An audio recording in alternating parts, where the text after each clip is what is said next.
Hello guys, welcome to सीरेट academy. आज हम पढ़ने जा रहे हैं क्लास 12 का चैप्टर फर्स्ट और ये हमारे चैप्टर फर्स्ट का सेकंड पार्ट है। आज का हमारा टॉपिक है गुट निरपेक्षता आंदोलन। गुट निरपेक्षता क्या है?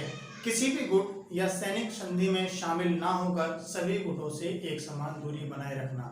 किसी भी गुट या सैनिक संधि में शामिल ना होकर के सभी गुटों से एक समान दूरी बनाए रखना ही गुट निरपेक्षता है। गुट निरपेक्ष राष्ट्र किसी भी महाशक्ति का समर्थन या फिर उसका विरोध नैतिकता के आधार पर करते हैं। किसी भी महाशक्ति का समर्थन या फिर उसका विरोध नैतिकता के आधार पर करते हैं। गुट निरपेक्ष राष्ट्रों को तीसरी दुनिया के देश भी कहा जाता है। गुट निरपेक्ष राष्ट्रों को तीसरी दुनिया के देश भी कहा जाता है। ऐसा इसलिए कहा जाता है क्योंकि शीत युद्ध के दौरान पूरा विश्व दो हिस्सों में बढ़ चुका था। जब नौ स्वतंत्र राष्ट्रों ने या फिर कुछ राष्ट्रों ने गुट निरपेक्ष नीति को अपनाया, जो कि ना तो यूएसएसआर के साथ गए और ना ही यूएसए के साथ गए, ऐसे देशों को तीसरी दुनिया के देश कहा गया। अभी हमने गुट निरपेक्षता आंदोलन के बारे में जाना, लेकिन इतना बड़ा आंदोलन अस्तित्व में कैसे आया, इसकी शुरुआत कैसे हुई, आइए जानते हैं इसके बारे में।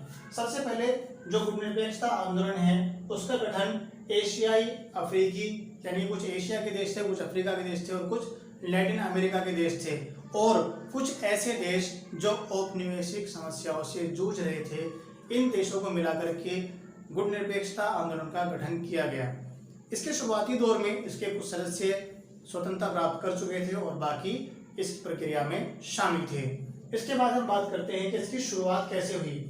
इसका गठन जो किया गया वो एशिया, अफ्रीका, लैटिन अमेरिका एवं ऐसे देश जो औपनिवेशिक समस्या से जूझ रहे थे, इन सबको मिलाकर के इसका गठन किया गया। आरंभिक दौर में इसके कुछ सदस्य स्वतंत्रता प्राप्त कर चुके थे तो कुछ सदस्य इस प्रक्रिया में शामिल थे। इसके बाद इसकी शुरुआत कैसे हुई? अगर हम बात करें कि गुट निरपेक्षता आंदोलन की शुरुआत कहाँ से हुई, तो इसकी शुरुआत में सबसे पहला नाम आता है बांडुंग सम्मेलन का। बांडुंग सम्मेलन जो कि 1955 में हुआ। यह सम्मेलन एशिया एवं अफ्रीकी देशों में एकता, समृद्धता और विकास को बढ़ावा देने के लिए किया गया, जिसको हम बांडुंग सम्मेलन या फिर एशियाई एफ्रो सम्मेलन भी कहते हैं। इसी सम्मेलन के अंदर गुट निरपेक्ष आंदोलन की नींव रखी गई। इसके बाद जो दूसरा नंबर आता है वो आता है बेलग्रेड। 1961 में बेलग्रेड के अंदर, बेलग्रेड यूगोस्लाविया की राजधानी है। 1961 में बेलग्रेड के अंदर 25 देशों ने मिलकर के गुट निरपेक्ष आंदोलन की शुरुआत की। इसके बाद अगर हम बात करें गुट निरपेक्ष आंदोलन के सदस्य संख्या, वर्ष 2006 में इसकी सदस्य संख्या 116 थी तथा वर्तमान में इसकी सदस्य संख्या 120 है और 17 देश इसके अंदर पर्यवेक्षक हैं। अब हम बात करते हैं इसके संस्थापकों की।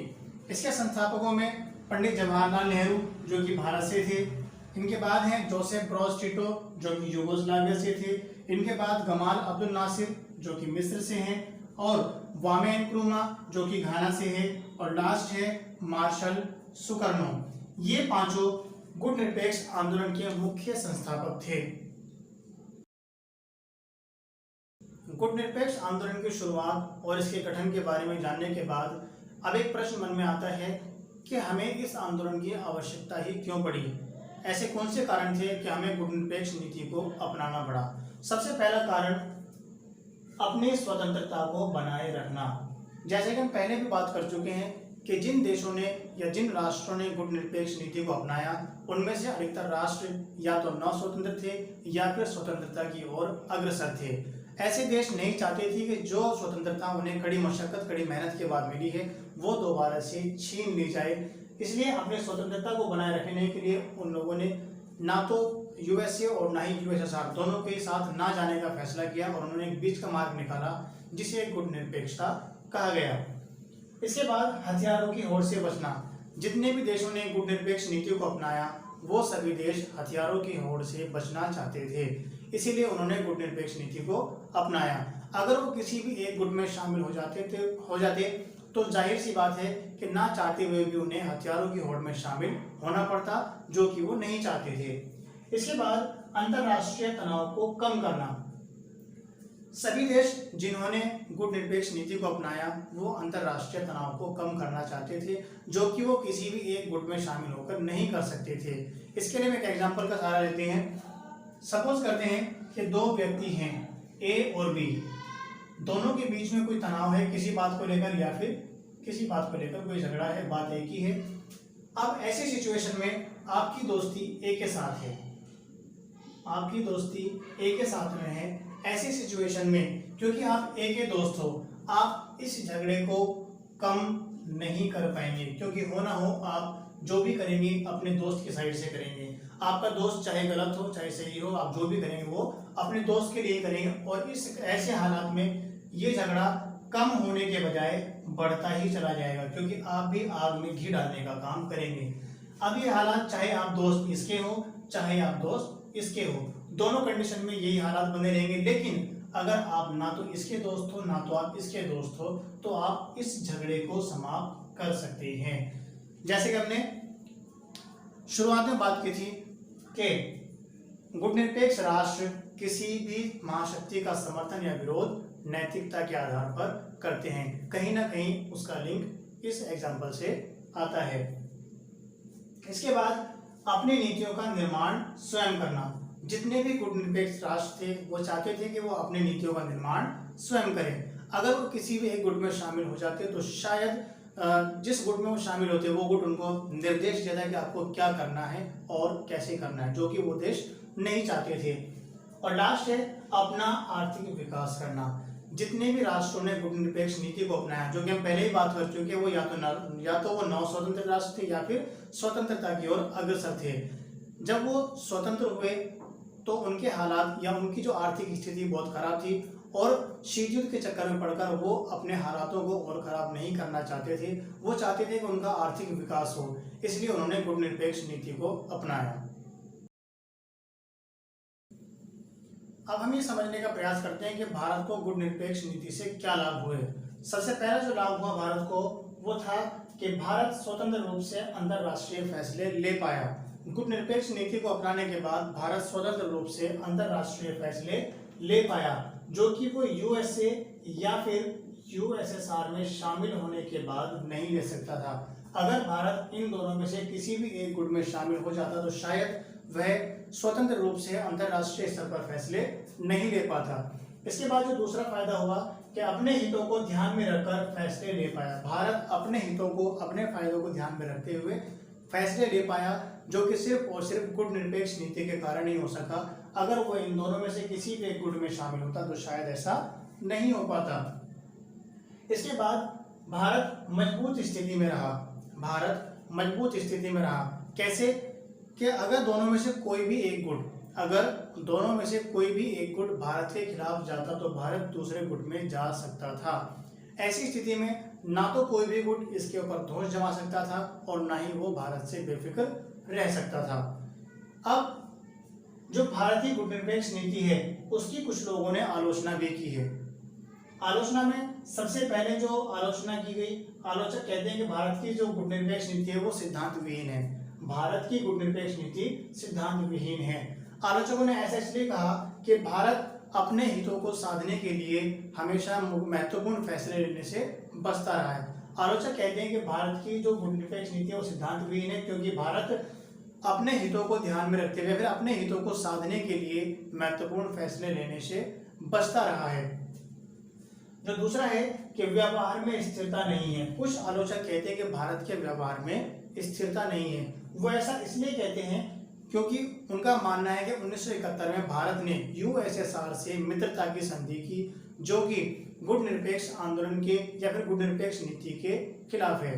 इसके बाद जो तीसरा पॉइंट है वो है गुटनिरपेक्षता का ढोंग। कुछ आलोचकों का मानना है कि भारत गुटनिरपेक्षता का सिर्फ और सिर्फ ढोंग करता है, वो पहले से ही यूएसएसआर का सदस्य था। तो ये है कि गुटनिरपेक्ष नीति के भारत को क्या लाभ है और भारत की गुटनिरपेक्ष नीति की आलोचनाएं।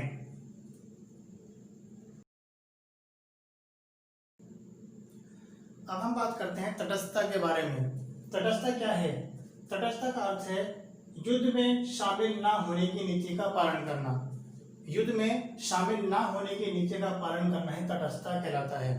ऐसे देश जो तटस्थता को अपनाते हैं उनके लिए आवश्यक नहीं है कि वे युद्ध को समाप्त करने में सहायता करें। तटस्थता क्या है कि युद्ध में शामिल ना होने की नीति ही तटस्थता है, और ऐसे देश जो तटस्थता को अपनाते हैं उनके लिए आवश्यक नहीं होता कि वे युद्ध को समाप्त करने में सहायता करें। ना तो युद्ध में शामिल होते हैं और ना ही युद्ध के बारे में उनका कोई पक्ष होता है। वो अपना कोई पक्ष नहीं रखते कि ये युद्ध सही था या गलत था, उनका कोई भी पक्ष नहीं होता है युद्ध के बारे में। ये ठीक वैसे ही है कि अगर दो दोस्त झगड़ रहे हो, तो तीसरा दोस्त हाथ बांधकर खड़ा हो जाए कि भाई ना तो मैं तेरी तरफ हूं ना ही मैं तेरी तरफ हूं, लड़ते रहो। ठीक है, इसके बाद हम बात करते हैं तटस्थता और गुट निरपेक्षता में अंतर के बारे में। तटस्थता और गुट निरपेक्षता में क्या अंतर है? सबसे पहले जो अंतर है वो है कि इसका प्रयोग युद्ध के समय में होता है। तटस्थता का प्रयोग युद्ध के समय में किया जाता है, जबकि गुट निरपेक्षता का प्रयोग युद्ध और शांति दोनों ही स्थितियों में किया जाता है। सेकंड जो अंतर है वो है कि तटस्थता अंतरराष्ट्रीय कानूनों में इसका प्रयोग किया जाता है। तटस्थता का प्रयोग अंतरराष्ट्रीय कानूनों में किया जाता है, जबकि गुट निरपेक्षता का प्रयोग अंतरराष्ट्रीय संबंधों में किया जाता है। जो थर्ड पॉइंट है वो है कि तटस्थता नकारात्मक है। तटस्थता नकारात्मक है, ये हर प्रकार की अंतरराष्ट्रीय समस्या से बचती है। तटस्थता हर प्रकार की अंतरराष्ट्रीय समस्या से बचती है या फिर उससे दूरी बनाए रखती है। लेकिन अगर हम बात करें गुट निरपेक्षता की, तो गुट निरपेक्षता सकारात्मक है, जो हर प्रकार की अंतरराष्ट्रीय समस्या का समाधान ढूंढने में सहायता करती है। नंबर 4 है, यह विश्व शांति को बढ़ावा नहीं देती है। तटस्थता विश्व शांति को बढ़ावा नहीं देती है, जबकि गुट निरपेक्षता विश्व शांति को बढ़ावा देती है। और लास्ट पॉइंट है कि तटस्थता संबंधों को समाप्त कर देती है। तटस्थता संबंधों को समाप्त कर देती है, जबकि गुट निरपेक्षता संबंधों को समाप्त नहीं करती है। तो तटस्थता क्या है? युद्ध में शामिल ना होने की नीति को ही तटस्थता कहते हैं। ऐसे देश जो तटस्थता को अपनाते हैं उनके लिए यह आवश्यक नहीं होता कि वो युद्ध को समाप्त करने में सहायता करें, और ऐसे देश ना तो युद्ध में शामिल होते हैं और ना ही युद्ध के सही या गलत होने के बारे में उनका कोई पक्ष, कोई तर्क होता है। तो ये हमारा तटस्थता है, और ये तटस्थता और गुट निरपेक्षता में अंतर है।